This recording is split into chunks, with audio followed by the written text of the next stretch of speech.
mayat yang belum dimandikan apakah haram atau sunat dalam kita berdoa. Tapi sebagaimana yang teringat tuan, bahawa mayat walaupun sesudah dimandikan di kafan bahkan diantar kepada kuburan, itu dilarang untuk salatnya, dilarang untuk ribut walau bizikirin, walaupun dengan zikir. Ditanya harus renungkan. Yang dalam tulis bukan kerana hadis, dia dalam kitab lagi nyan. Maka oleh karenanya punya mayat golong yang lebih-lebih lom. Yang kitanya harus tafakur kepada orang yang akan meninggal. Sedangkan yang golong musimano dan sebagainya. Yang kitanya baik dah peribut roh tu. Masih kurang-kurang untuk dalam berdoa apakah boleh?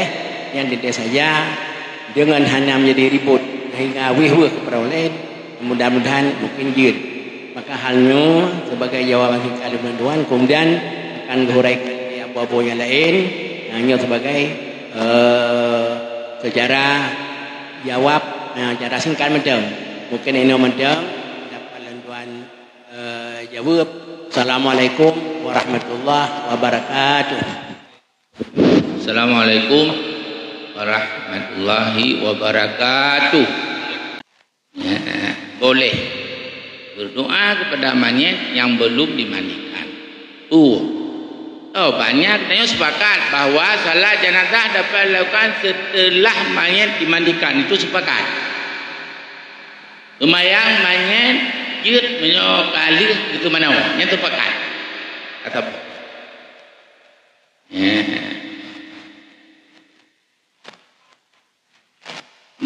tersebut dalam kitab Asnal Matalib di Syekh Zakaria Ansari, syarat salat mayat diperawai dari mana awal mana baru dah salat. Lanjut salat ilai baru mana. Yang syarat sah salat atas mayat, mensucikan mayat qabla salah alaihi ghusl. Adapun berdoa, bab berdoa. Berdoa seperti biasa di luar salat jenazah, tapi baik dalam salat jenazah nanti harus kata mana nyot di luar biasa.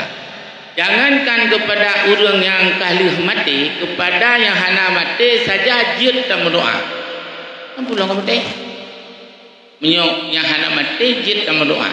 Raji kepada yang kan mati aja baca doa kita nyok dan berdoa boleh kapan saja.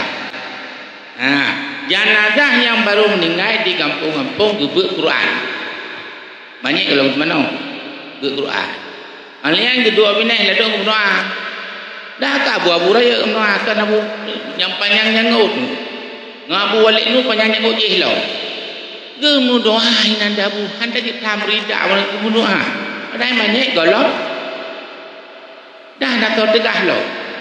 Tempat doa biasa, doa biasa. Ya.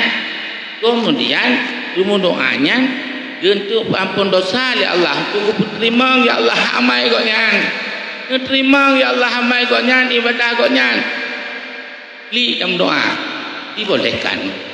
Maka haji Allahu a'lam bishawab. Ono matang dah guru doa. Assalamualaikum warahmatullahi wabarakatuh.